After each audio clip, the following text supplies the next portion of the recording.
The hearing was supposed to be about national security threats, on paper, anyway. But the moment Tulsi Gabbard walked into the chamber, flanked by cameras and a Fox News mic clipped to her lapel, the air thickened.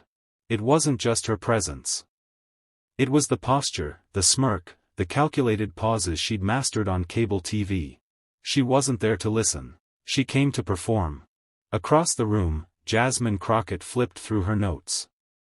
Her calm was deliberate. This wasn't her first hearing where someone came not to govern, but to grandstand. She could smell it before Tulsi even spoke. When Gabbard was recognized, she stood slowly, scanning the room like a prosecutor before a jury. "There's a dangerous rhetoric growing in this country," she began. "It's anti-American, anti-family, and yes, anti-freedom." Her voice was smooth, practiced. Some of it even comes from people sitting in this very chamber. The bait was obvious. Jasmine didn't move. Tulsi continued, "We wear red, white, and blue, but some of us only see color. Some of us only push division. Instead of fighting our enemies abroad, they spend their time dismantling what makes this country great." A murmur spread. Cameras zoomed. The GOP aides leaned forward. "Jasmine?" Still flipping pages. Then Chairwoman Lopez interrupted. "Representative Crockett, you've been mentioned. You may respond." The chamber tilted. All eyes swung to Jasmine. She looked up, gently closed her binder, and adjusted the mic. "Representative Gabbard," she said, voice calm but lined with steel, "your version of patriotism depends on who's speaking. If I say we need justice, you call it hate.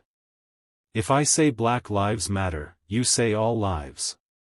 If I ask why my constituents don't have clean water, you accuse me of dividing the country."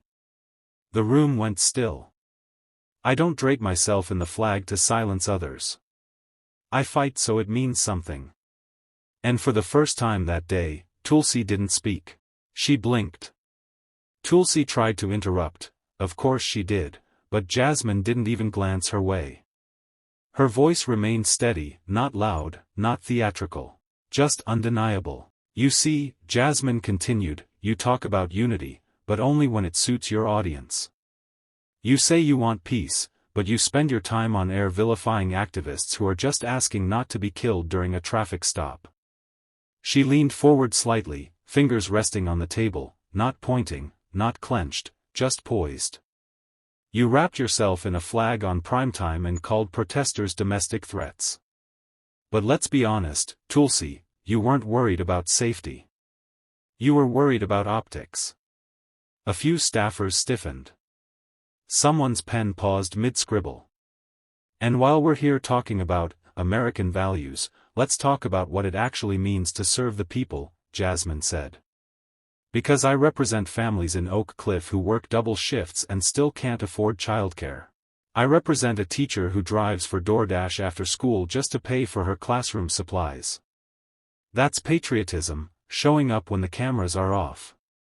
Tulsi exhaled, finally breaking the silence. "Representative Crockett, with all due respect." Jasmine raised one eyebrow. "Don't worry. You can keep the, with all due respect, just leave the deflection." A chuckle escaped from someone in the back. Tulsi's jaw tightened. Jasmine reached for a folder and pulled out a highlighted report. "This is a DOJ finding from 2024. It shows a spike in racially motivated hate crimes in districts like mine, crimes that your supporters call fake news." Then she added, her voice softening only slightly, "I don't call out bias because I hate America. I call it out because I love it too much to lie about what it is." Tulsi leaned back in her chair, a slow smile crawling across her face, the kind politicians wear when they think they've regained control. "Representative Crockett," she said, lacing the words with faux patience, "you seem very passionate. But passion isn't policy. We can't run a country on feelings." Jasmine didn't blink. "Funny," she replied, "because I don't remember you saying that when folks stormed the Capitol with flags and feelings." Silence. Then, a sharp inhale from someone on Tulsi's side of the aisle. Jasmine continued, "You talk about facts. Let's do that. Let's talk about how over 30 states introduced voter suppression bills after black voters turned out in record numbers. Let's talk about how school boards are banning books by black authors but keeping assault rifles in classrooms. She flipped the DOJ report open, tapping a highlighted line. You want facts? In my district, black mothers are 4 times more likely to die in childbirth. Not because they're weak. Because our healthcare system ignores them. Tulsi shifted, but Jasmine didn't slow down. And don't pretend that's not your concern because you talk national security. When people feel unsafe in their own bodies, in their own neighborhoods, that is a security crisis. The room wasn't tense, it was locked. Jasmine turned to the panel. Let's not pretend we're having a policy debate when one side shows up with lived reality and the other shows up with cable news slogans. Then her voice dipped, low and cutting. You can weaponize patriotism all you want, Tulsi. But what scares you isn't my passion. It's that the people I speak for are starting to listen. Tulsi tried to respond, but nothing came out. Tulsi finally spoke, but her tone had shifted, more clipped now, less composed. You act like you have a monopoly on struggle, Jasmine. You don't. My family came here with nothing. I served in uniform. I've seen sacrifice. Jasmine nodded slowly. And I respect that. Truly. But what you saw on foreign soil doesn't erase what's happening on American streets. She paused, then added, You talk about service. So let's talk about what it means to serve, not just in combat, but in compassion. The room stilled. Service isn't standing in front of a flag. It's standing up for someone who doesn't look like you. It's protecting voices that can't get heard unless someone brings a mic to their doorstep. Jasmine tapped a paper on the table. This is a case study from South Dallas. A 9-year-old boy named Amir, suspended from school 3 times before 4th grade. Not because he was violent, but because the district doesn't have the funding for intervention programs. You know what they have money for? Police. Tulsi crossed her arms. That's local leadership failure.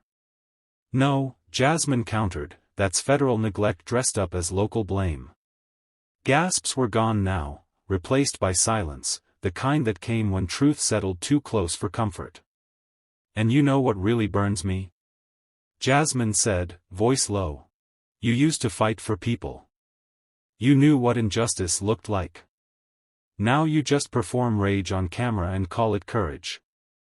Tulsi stiffened. Jasmine leaned back. You want a real definition of patriotism? It's the courage to look your country in the face and still love it enough to demand better. Tulsi's jaw clenched, her gaze narrowing. So what, if I don't agree with your version of America, I'm a traitor now? Jasmine didn't flinch. No. But if your version of America only includes people who vote like you, look like you, or kneel where you tell them to, then maybe your love for this country is a little conditional. A few aides blinked.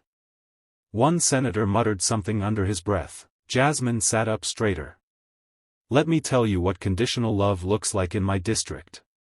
It looks like a mother of 3 being denied a housing voucher because her landlord didn't file the right paperwork. It looks like a veteran sleeping in a car 2 blocks from the VA clinic. It looks like schools with more metal detectors than guidance counselors. She slid a photo across the table. This is Miss Corinne. She's 74. Her home has no air conditioning, and she lives in Texas. You talk about the Constitution? She's been a citizen longer than either of us has been alive. And no one shows up for her. Tulsi glanced at the image, then looked away. Jasmine's tone softened, not out of mercy, but precision. If your America only extends dignity to the people you agree with, then it's not patriotism.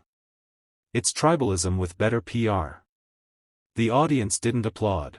They didn't dare. But their eyes never left her. You wore a uniform, Jasmine added. And that matters.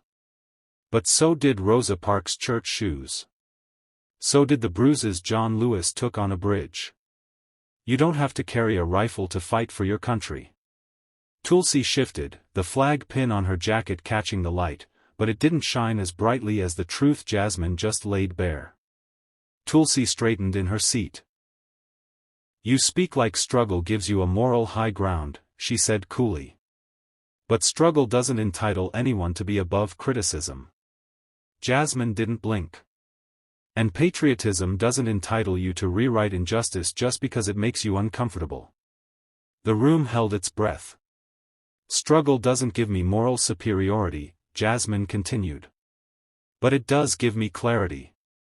Because when you've been evicted, when you've stood in line at a free clinic, when your family's been priced out of a neighborhood rebuilt for tourists, you don't need permission to speak truth." She turned to the panel. "And let's be honest. This isn't really about housing, or schooling, or policy. It's about who gets to be heard when they say America isn't working for them." A pause. "And who gets called ungrateful for saying the same damn thing." A sharp inhale from the back of the room. Tulsi folded her arms, visibly annoyed now. Jasmine didn't stop. "There's a long tradition in this country of silencing people by dressing it up as respect. But I don't need to be polite to be patriotic." She pulled a worn, folded paper from her binder, her grandfather's voter registration card from 1964. He couldn't even register until he was 34. And still, he believed this country could do better. She held it up. "I come from people who were denied rights, but not dignity. And when I speak now, I speak for them too." The silence cracked, not from applause, but the sheer weight of everything she had just said. And still, Jasmine wasn't done. Tulsi leaned forward now, her voice low, trying to wrest back control. "You're making this personal." Jasmine's reply was instant. "It is personal. When your zip code determines your lifespan, that's personal. When black mothers are 4 times more likely to die during childbirth in this country, that's personal. When I have to explain to an 11-year-old why their school has more police than teachers, believe me, that's personal." She didn't raise her voice, but her tone carved through the room like steel. "You keep calling my views divisive. But let me ask you, who divided the country first? Was it me, speaking on poverty, justice, and fairness? Or was it the people who decided some lives matter less depending on the color of their skin or the sound of their last name?" Tulsi looked stunned, like someone who didn't expect her own lines to boomerang back with fire. Jasmine pressed on, her voice unwavering. "You say I'm painting America in a negative light. No, ma'am. I'm holding up a mirror. If the reflection makes people uncomfortable, maybe they should stop blaming the mirror and start fixing the cracks." Gasps. Even from the staffers behind Tulsi. "I don't hate this country," Jasmine said, voice still calm. "I just refuse to lie about it. Because lying never fixed a broken pipe or fed a hungry child."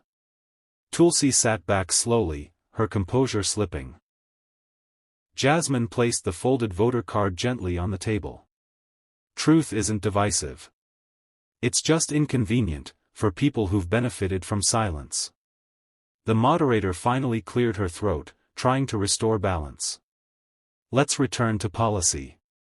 But the room had shifted. The conversation had already left the realm of safe bullet points and press-friendly soundbites. Tulsi forced a smile. "Look, I believe in solutions. I believe in moving forward. But I also believe in personal responsibility, something this country is losing." Jasmine's eyebrow lifted, slow and sharp. "Responsibility, you say?" She flipped a page in her binder and read aloud, "In 2011, you voted to slash funding for public education programs that disproportionately helped underserved communities. In 2015, you opposed expanding Medicaid for low-income families in Hawaii.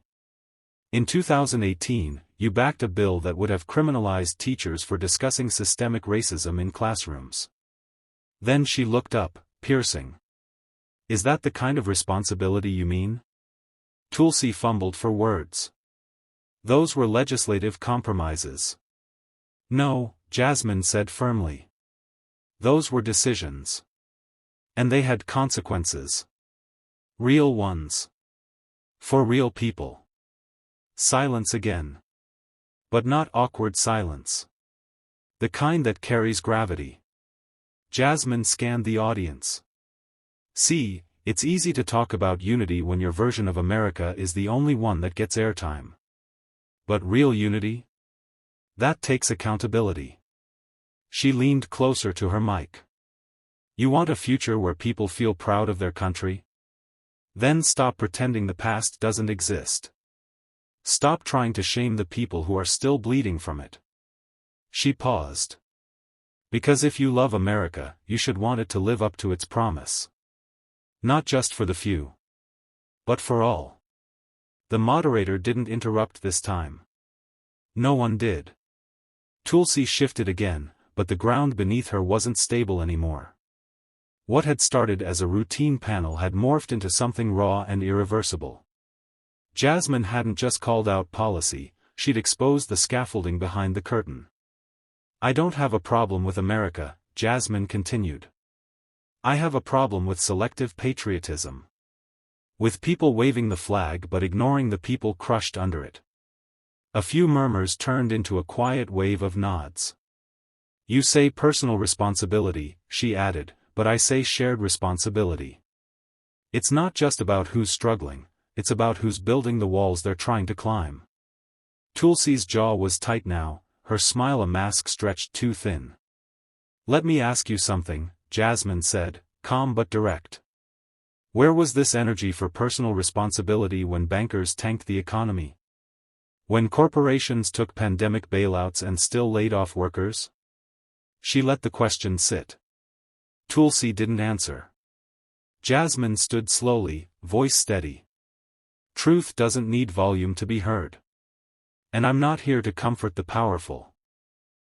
I'm here to represent the unheard. And right now, they're watching. Phones had been out for minutes, quietly filming. One young organizer near the back whispered, "She's doing it live." Jasmine looked at the audience. Don't let anyone tell you justice is un-American.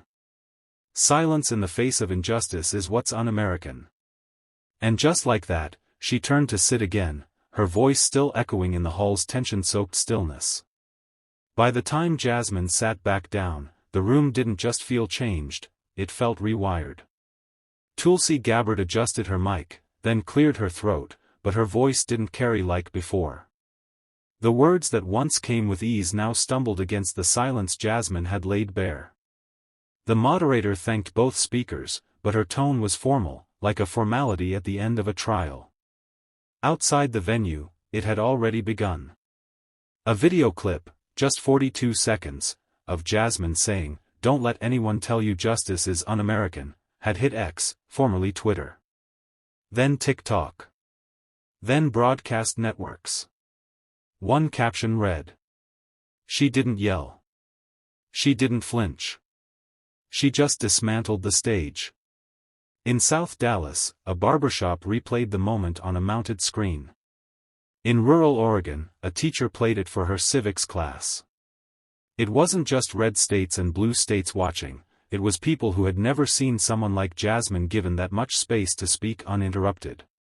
Tulsi released a statement that night calling for more constructive dialogue in America. But it fell flat. Generic. Forgettable. Jasmine, on the other hand, didn't issue a statement. She didn't need to.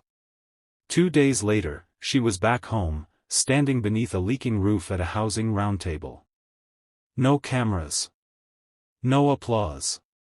Just folding chairs and residents with questions. An older woman stood, hands shaking with age. "I saw you on the live stream," she said.